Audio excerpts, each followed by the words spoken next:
ජීවිතයට ලං කරගත යුත්තේ මොන වගේ කෙනෙක්ද කියලා ප්‍රශ්නය බුදුරජාණන් වහන්සේගෙන් අහුවා.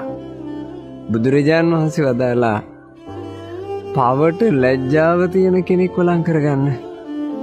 හේතුව යමෙකුට පව් කරන්න ලැජ්ජාවක් නැත්තම් එයා Tamanටවත් මිත්‍ර නෑ.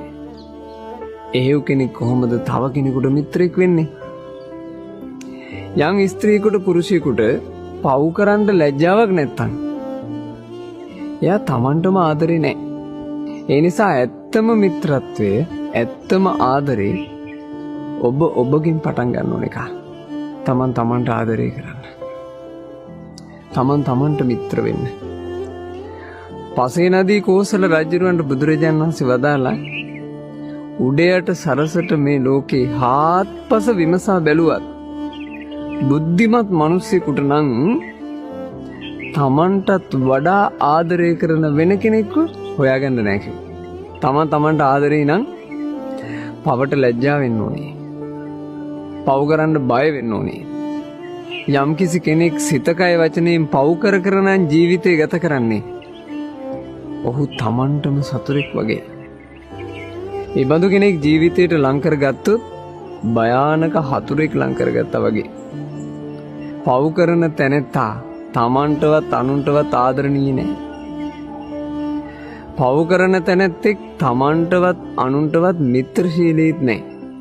ආනන්ද ස්වාමීන් වහන්සේට බුදුරජාණන් වහන්සේ වදාලා ආනන්දේ යම්කිසි කෙනෙකුට ඔබ ඇත්තටම ආදරේ නම්, ඇත්තටම මිත්‍රශීලී නම්, ඇත්තටම හිතවත් නම් ඒ කෙනාට හිත පහදවාගෙන බුදුරජාණන් වහන්සේ සරණ යන්න කියලා දෙන්න.